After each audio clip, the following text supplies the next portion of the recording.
Bonjour et bienvenue à Year 10 French Foundation Remote Learning Week 4. This is the fourth of our remote learning videos, and we're talking about your local area this time, so we're talking about ideal towns. So, en droit, you must be able to try different strategies for learning vocabulary and choose a method that works for you. En devoir, you should be able to say what there is and what you can do in a place. En pourrait, so you could describe a twin town using vocab and grammar we've seen so far. Okay, très bien. Bon. So have a look at these pictures here. You've got la boussole, which is the compass. You've got different types of houses and places that people live in. Okay, the point in red on the compass is where we're looking at to say where we live, and it's a different type of house and a different place each time, which is in your fact book. Okay, so refer back to previous week's learning to help you out with the vocab if you're not sure. So j'habite dans le sud-est, dans un chalet à la montagne is my example for you, because we've got sud-est down here, and chalet in the mountains there, and à la montagne, which is actually in the mountains, okay? So the way that you write these might not be exactly the same as me, but I'm going to give you the answers in a minute to just have a look and check the vocab. So pause now and give me a sentence for each. Okay, so number 2, j'habite dans le nord-ouest, dans une maison mitoyenne au centre-ville. So nord-ouest, just there. Maison mitoyenne, so a terraced house. Centre-ville, in the town centre. J'habite dans le nord-est, dans une ferme à la campagne. So nord-est, so north-east up here. You can see it's a farm, this is a tractor and a farmhouse. À la campagne, in the countryside. You might have written sur une colline from last week, so on a hill. It's up to you what you've written, but as long as you've got the vocab correct from your fact book or from memory, that's what matters. And finally, we've got j'habite dans le sud-ouest, dans un appartement au bord de la mer. Okay, you could have put dans un immeuble, in an apartment block. That would have been absolutely fine. Okay, right. So what I'm going to go through now are different learning tips for learning vocabulary. Now, Mrs. Grimes and several other of your mentors told me last week that the one big thing that everybody's struggling a bit with is learning vocabulary, especially. So you've got a lot of vocab to learn for your French GCSE, and unfortunately there's no getting around it. You've actually got to put the hard work in to learn. And when you're faced with a massive list of vocab, it can be very daunting and seem quite a boring and massive task to do. The thing is, with vocab learning, you can't do it all at once. You have to do it bit by bit. It works in a drip fashion, so you can only probably fit in 5 new words at a time. And you're not going to commit them to memory straight away. Okay? So my first tip for you that you could try to learn it for learning vocab and getting them to commit to your long-term memory is look, say, cover, write, check. Now this is something you did a lot in primary school, and it might seem like quite a childish way of learning, but you learn vocab that way in primary school in your spellings because it works. Okay?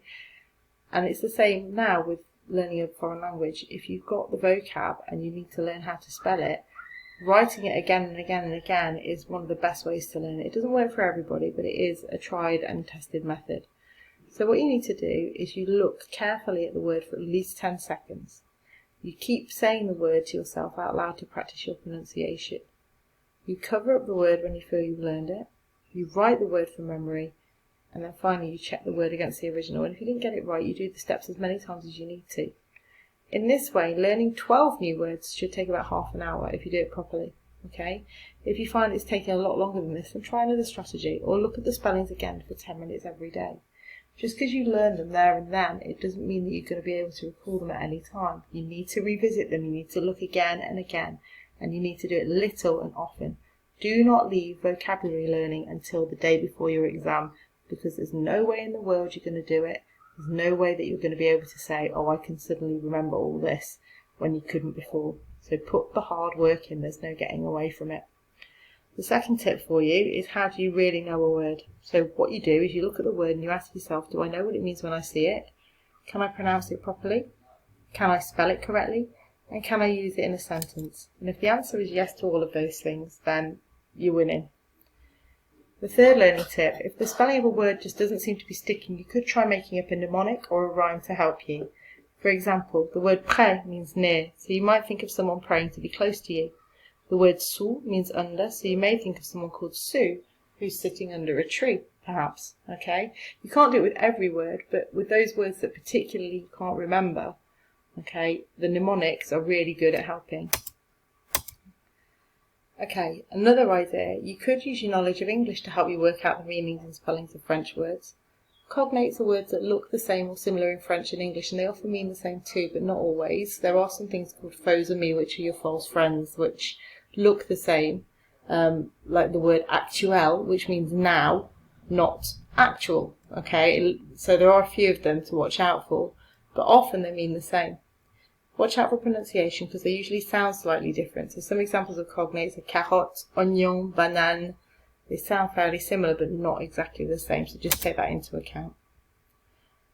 And the final learning tip is to help you remember a vocab. Try associating it with places in a room, like your bedroom. This is something that works for me. On a post-it or in your mind, place the words you want to remember in different parts of the room. So, for example, to learn prepositions, which a lot of you have been struggling with this week, you might put en face de opposite your wardrobe or sur on top of your computer. And then you look around the room and say those words when you get to that item of furniture. So look at the wardrobe and say en face de out loud. Do it sort of 10 times and then the words will start to stick. Okay? Another thing that you could do if you like listening is to maybe listen to a song and make the words that you're learning that day fit that song, and then every time you hear it, those words are the words that you replace with the lyrics with. Or if you enjoy listening to, if you could listen to the sound of your own voice, then what you could do is record yourself saying them and listen to them over and over again. No one knows what you're listening to, no one cares what you're listening to, so it doesn't matter if you feel a bit silly, because nobody knows except you, and it's that little and often that makes all the difference. So what I want you to do is go back to the fact book. What did you really struggle to remember last week or the week before? Take 5 of those words and choose a strategy for learning that you like the look of, and try and learn some of those words using the strategy. Please remember that you can't cram all loads in at once. Vocab learning has a drip-drip effect like a leaky tap. You need to practice over and over and over again, but little and often, so 10 minutes at a time, maximum every day. Because if you start trying to cram it, and if you start trying to do 50 words in a day, you will not remember any of it, I promise you. Okay, and there is no getting away from that. Okay, moving on. So, our second objective for today was to learn on peut and make sure that you could use it properly to say what you can do somewhere. Okay, on ne peut pas is the negative form of that. So you've got, when we were doing negative phrases last week, what you can't do. Okay, so for example, we've got your fact book learning up here. Okay, different activities that you can do in a town, and you might be able to use those later when we write a description of a town. We've got on peut faire, you can do. On peut se détendre. On peut manger. On peut visiter. On peut aller. On peut voir. On peut jouer. On peut découvrir. Okay. And similarly, on ne peut pas means you cannot. Can you see where you've got the verb? The ne and the pas make a sandwich around that verb. And then in the same way you stick an infinitive on the end, so you stick the verb on the activity, okay, that you cannot do.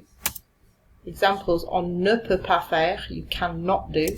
On ne peut pas se détendre. So for example, you cannot relax. Okay, you cannot relax at the beach. On ne peut pas se détendre à la plage, for example. On ne peut pas manger, you cannot eat. On ne peut pas visiter. On ne peut pas aller. On ne peut pas voir. On ne peut pas jouer. On ne peut pas découvrir. Okay? So it's like a sandwich. You've got the ne and the pas acting like bread, and then you've got the peut in the middle, which is your verb, which is the filling. Okay? So always with negatives, like I said last week, they surround the verb and make a sandwich of it. Okay. So write some sentences for me. What can and what can't you do in this town? Okay. So for example, we've got est-ce qu'on peut aller au cinéma? Non, on ne peut pas aller au cinéma. There's a cross there. There's the cinema there. So you can't go to the cinema. Okay. Pause the video and have a go using that fact book vocab and the phrases on the previous slide to help you write some phrases for the pictures. Okay, so on ne peut pas aller au cinéma. Remember as well, when you're speaking French, you've got liaisons, they're called. So if you've got like an S next to an A here, you don't say on ne peut pas aller au cinéma. You don't stop. is on ne peut pas aller au cinéma. Okay. Remember, there is an accent aigu on your E just there. There should be a big acute accent there. Cinéma. On peut aller au stade. On ne peut pas jouer au foot.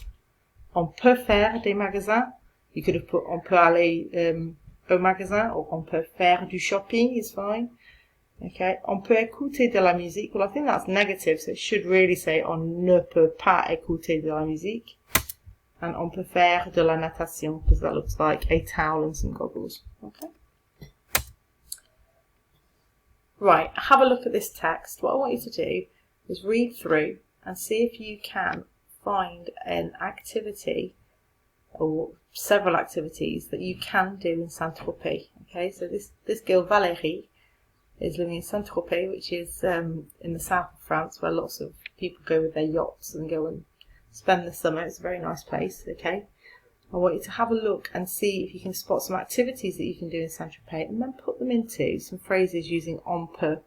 You can. Okay, so I'm going to leave these sentence starters here to help you, and then if you can put the activities after some of these, that's basically what I want you to do. Okay, so pause the video now and have a look. I'll just put the English on there too for you. Okay, so some of the things I picked out, it's not an exhaustive list, and you might have written some different things, but just some examples to help you. On peut manger dans un des restaurants chics. Here we go, you've got on peut just here, and then it says literally manger dans un des restaurants chics. On peut visiter les bateaux de luxe au port. So au port, it says here, il y a une centaine de bateaux de luxe. Un bateau is a boat, de luxe, luxury. Okay, luxury boats. On peut aller au casino. Here, up here, on peut aller au casino. I've literally lifted that out of the text so you can go to the casino. On peut voir un film au cinéma. So, talking about Valérie, hier soir, elle est allée au cinéma. So that, obviously you can go and see a film at the cinema. On peut se détendre à la plage. Elle est allée à la plage avec ses copines. So you can relax at the beach. On peut découvrir le festival du cinéma à Cannes. Okay, so we've got le festival du cinéma à Cannes. You can discover a festival of cinema in Cannes. Okay. Okay, so have another go at that same kind of thing. This time it's with Genève, which is a town in Switzerland, Geneva. Okay, I want you to have a look through this text and see if you can find things that you can do there. Okay.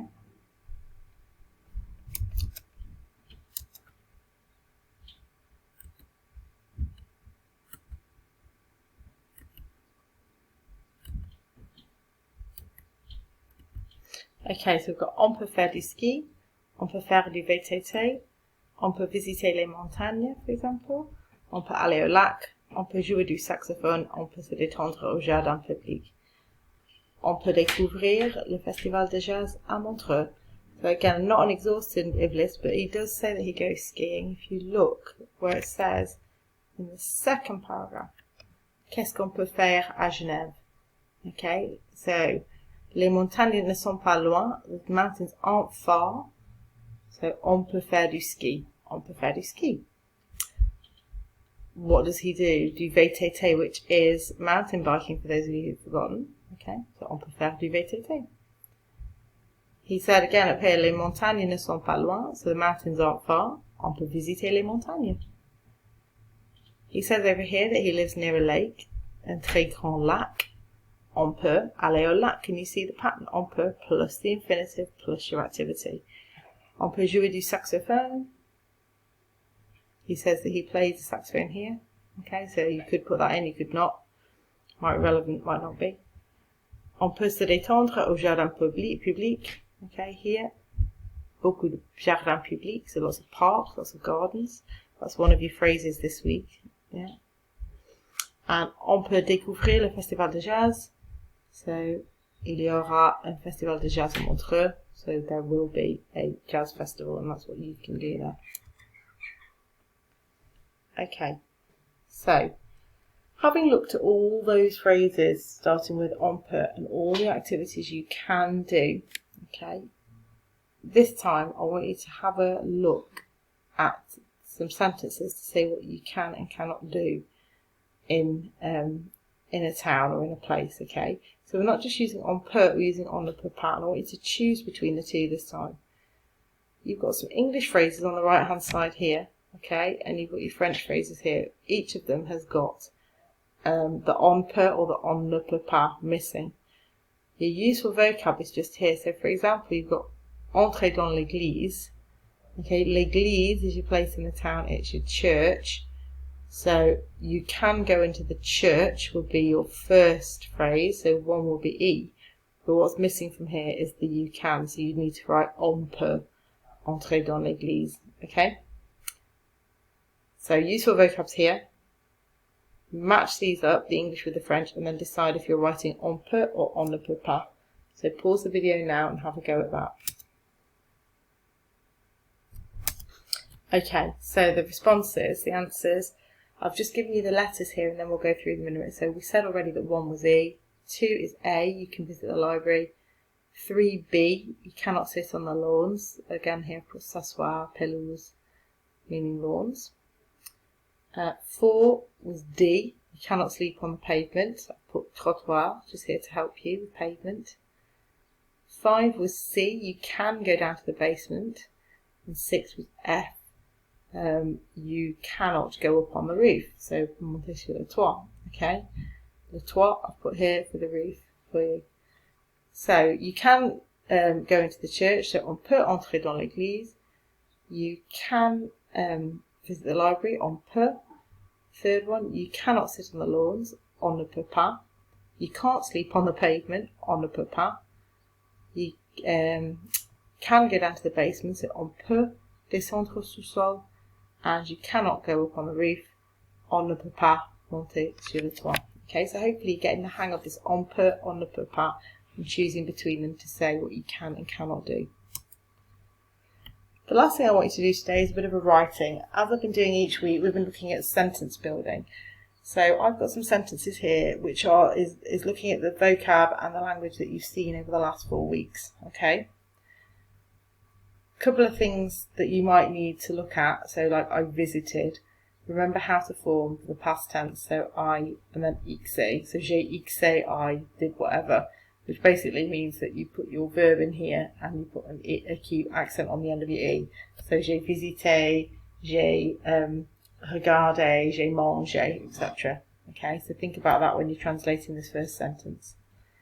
C'était means it was. If you're not going to be able to remember all of your imperfect tense, this you need to know, c'était, it was. You have to know that, okay, because it comes up all the time.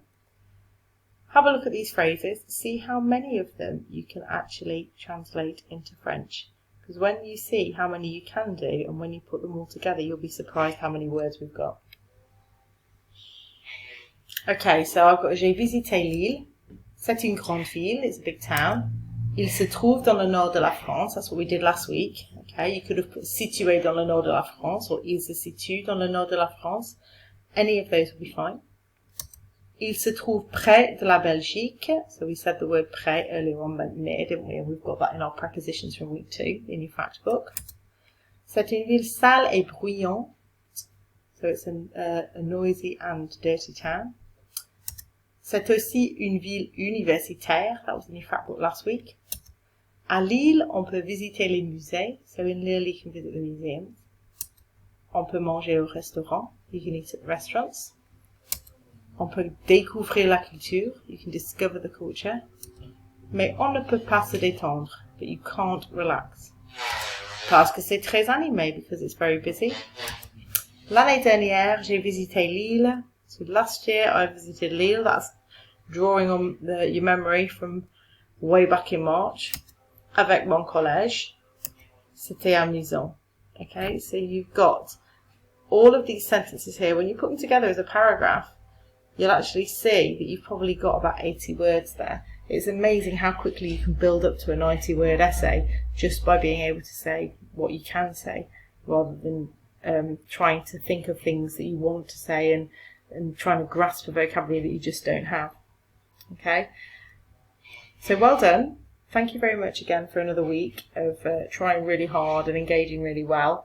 really encouraged to see how many responses I've got for the quiz for last week. There is an end of year quiz coming up, so do make sure you go back and use those learning strategies. It's really important that you're learning vocabulary and phrases and grammar points, and that you're going back and looking again and again and again, because it's the only way you're going to commit it to long-term memory. Okay, so do go back, do that strategy again. Tomorrow do another 10 minutes, the day after do another 10 minutes, whatever you need. And don't forget, you can get me on the Teams channel at any time. Monday is the official day, but any time you want to get hold of me, I usually will respond within the hour, and if I'm away from my desk for any reason, it'll be within the day. Okay, so thank you very much again for everything you're doing. Take care of yourselves, stay healthy and sane, and hopefully we'll see you very soon. Au revoir et à bientôt.